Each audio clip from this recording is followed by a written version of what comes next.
안녕하십니까. 부국부동산연구소 대표 안상수입니다. 오늘도 한남뉴타운의 각 구역의 어떤 특성과 어떤 물건 분석에 대해서 오늘은 자세한 설명을 해드리도록 하겠습니다.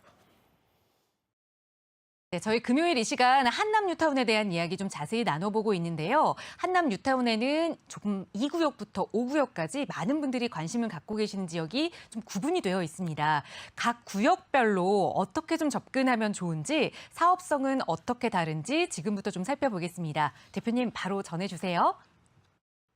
그림으로 잠시 설명을 해드리도록 하겠습니다. 한남뉴타운은요, 처음엔 5개 구역으로 출발을 했다가 한남 1구역이 해제됨으로써 총 2, 3, 4, 5 이렇게 총 4개 구역으로 구성이 되어 있고요.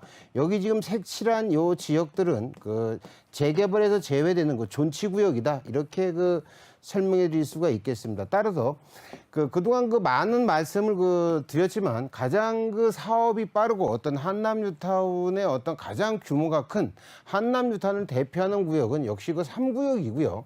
각 구역별로 어떤 특성을 보자면 한남뉴타운 3구역은 5,800세대를 건립을 하고요. 현재 조합원 숫자는 약 4,000세대다. 이렇게 말씀드릴 수가 있겠습니다. 한남뉴타운 3구역은 역시 가장 큰 특징이 사업 속도가 가장 빠른 구역이고요.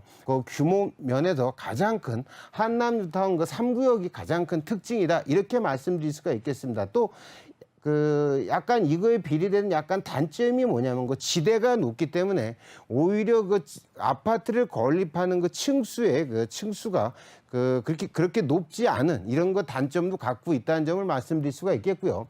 그 다음 3구역을 이어서 그 다음에 사업 속도가 빠른 곳이 바로 한남뉴타운 2구역인데요. 이곳은 건립 세대 수가 약 1,600세대이고요. 현재 조합원 수가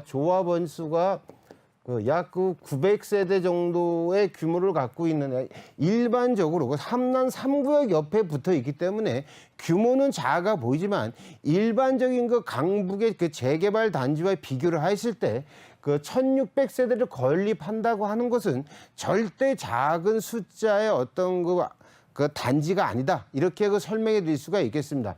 3구역, 2구역의 가장 큰 장점은요, 이 규모가 다른 구역에 비해서 작기 때문에 사업 속도가 3구역보다는 좀 늦다고 이렇게 볼 수가 있겠지만 조합원과 조합의 어떤 단결심이나 이런 것들이 굉장히 강하기 때문에 어떻게 보면 사업 속도를 더 이렇게 강력한 추진력을 갖고 추진할 수 있는 구역이 2구역이다. 이렇게 말씀드릴 수가 있겠고요. 그 다음에 제가 말씀드렸지만 한남뉴타운의 여기가 반포대교입니다. 여기가 반포대교인데요. 반포대교 요쯤에 동빙구동역, 동빙구역, 신분당선이 개통이 된다. 이렇게 본다. 이 신분당선이 개통이 되려면 최소 앞으로 한 5, 6년 정도의 시간이 필요하지만 한남 2구역 같은 경우는요, 바로 요 부분, 요 정도쯤에 6호선인 이태원역이 있다는 것이 가장 큰 장점이고, 바로 역세권, 도보로 충분히 이용할 수 있는 거리에 위치하고 있기 때문에 한남 2구역 같은 경우는 어떻게 보면 내가 보유를 거주를 못하고 만약에 임대를 놨을 때 교통의 어떤 역세권에 바로 접하고 있기 때문에 어떻게 보면 임대가 굉장히 활발하고 확실한 지역 중에 하나가 바로 2구역이다. 이렇게 설명해 드릴 수가 있겠습니다.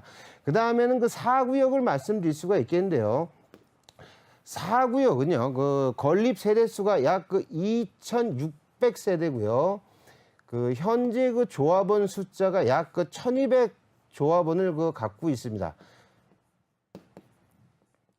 조합원들을 갖고 있는데 4구역의 가장 큰 장점은 지분 분할이 거의 다 되지 않았기 때문에 1,200 조합원들이 어떤 조합원 수가 어떤 규모에 비해서 굉장히 작은 것이 큰 특징이다. 이렇게 말씀드릴 수가 있겠습니다. 따라서 어떻게 보면 대형 평형의 비율이 4구역 같은 건 약간 단점이 대형 평형의 비율이 3구역이나 5구역에 비해서 약간 작은 게 흠이긴 하지만 이런 것들은 충분히 조합원들과 서울시와 어떤 협의에 의해서 보정이 될 수 있는 거기 때문에 대형 평형의 비율이 조금만 더 높아진다고 한다면 4구역 같은 경우도 굉장히 어떻게 보면 사업성이 좋은 그 건립 세대 수와 그 현재 조합원 수를 비교했을 때 일반 부장분이 다량으로 나올 수 있는 구역이다. 이렇게 그 말씀드릴 수가 있겠습니다. 따라서 4구역 같은 건 오히려 그 3구역에 비해서 한강을 접하고 있는 면이 더 넓기 때문에 어떻게 보면 한강에 대한 어떤 접근성이나 이런 것들은 오히려 그 3구역보다 좀 낫지 않나 하는 것들이 그 전문가들의 의견이라는 점을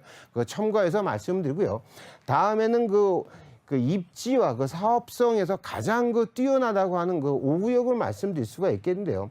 5구역 같은 경우는 약 2,700세대를 건립을 하고요. 현재 조합원은 약 그 1,500 조합원을 갖고 있다. 이렇게 말씀드릴 수가 있겠는데 그동안 여러 번에 걸쳐서 여러 해에 걸쳐서 말씀드렸지만 역시 그 사업성, 입지에 관한 그 한남 뉴타운에서 가장 뛰어난 곳에 위치하고 있고 한강을 접하고 있는 면적이 가장 넓은 것이 5구역의 가장 큰 특징이다. 이렇게 말씀드릴 수가 있겠고요.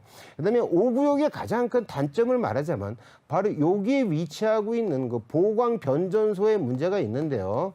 이 변전소의 문제가 그 작년 하반기에 그 한정과의 협의가 잘 됨으로써 이 변전소의 위치가 반포대교 위치에 있는 약 3분의 1 규모로 줄어들어서 지하화하기로 요 부근쯤으로 해서 반포대교 바로 옆에 지하화하기로 합의를 했고 조합 측에서 이전 비용을 전액되는 조건 하에서 이 업무를 추진하기로 했고 이에 바로 한전이 합의를 해 줌으로써 어떻게 보면 이거에 대한 어떤 디테일한 세부 사항만 조정이 된다면 앞으로 내년 상반기나 올 하반기나 이 정도 되면 건축 심의가 충분히 가능한 곳이 바로 4구역이다, 아니 5구역이다 이렇게 말씀드릴 수가 있겠습니다. 따라서 사업 속도를 기준으로 말씀드리면 3구역 2구역, 그 다음에 4, 5구역 이런 순서로 지금 사업이 진행되어 가고 있다. 이렇게 말씀드릴 수가 있겠는데요. 역시 재개발 같은 경우에는 가장 중요한 것이 사업 속도이면 명확하지만 어떻게 보면 입지적인 면이나 어떤 사업성도 한번 고려해 보셔서 투자자분들이나 앞으로의 매수 희망자분들께서 잘 고려해서 한남 뉴타운에 관심이 있으시다면 이런 것들의 어떤 전반적인 내용들을 고려하셔서 한번 투자를 한번 해보시는 것도 좋은 방법이 아닌가 이렇게 생각을 하고요. 다음 시간에 또 다른 물건들을 한번 소개해 드리도록 하겠습니다.